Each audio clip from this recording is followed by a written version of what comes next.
কেমন লাগছে আমি দুনিয়া থেকে থাকাচ্ছে তোমার মরা। গাজীপুরের কালিয়াকরের কাপাসিয়াচালা গ্রামে ঘটেছে এক হৃদয় বিদারক ঘটনা।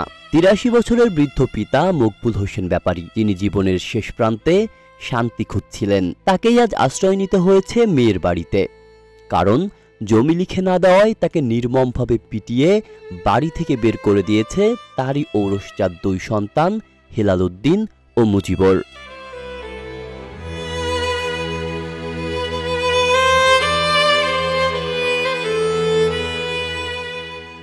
গত ২৫ জুন দুপুরে ঘটে এই মর্মান্তিক ঘটনা। দীর্ঘদিন ধরে ২ ছেলে মকবুল হোসেনের উপর চাপ দিচ্ছিল সম্পত্তি লিখে নেওয়ার জন্য। তিনি রাজি না হয় সেই দিন দেশীয় অস্ত্র নিয়ে ঝাঁপিয়ে পড়ে ২ ভাই। বয়সের ভারে নুয়ে পড়া পিতাকে তারা পিটিয়ে রক্তাক্ত করে দেয়। প্রতিবেশীরা গুরুতর আহত অবস্থায় উদ্ধার করে গাজীপুর শহীদ তাজউদ্দিন আহমেদ মেডিকেল কলেজ হাসপাতালে ভর্তি করেন তাকে।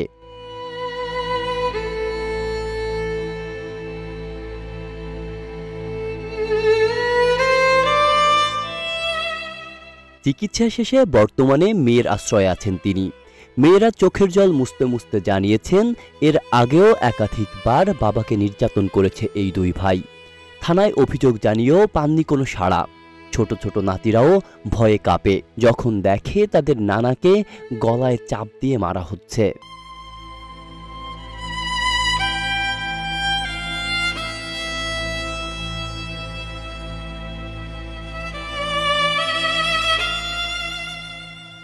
এই ঘটনা জানাজানি হওয়ার পর পুরো এলাকায় নেমে এসেছে তীব্র ক্ষোভের ঝড়।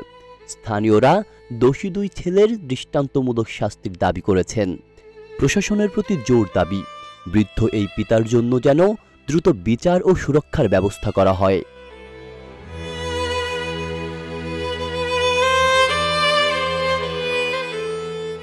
এটাই কি আমাদের সমাজ, যেখানে একজন পিতা দিনভর পরিশ্রম করে সন্তানদের মানুষ করেও শেষ বয়সে এসে পায় অবহেলা আর নির্যাতন?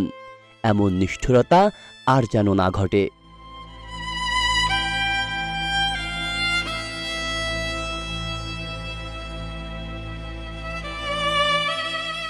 আব্দুল্লাহ রাফসান জনি, ঢাকা প্রকাশ।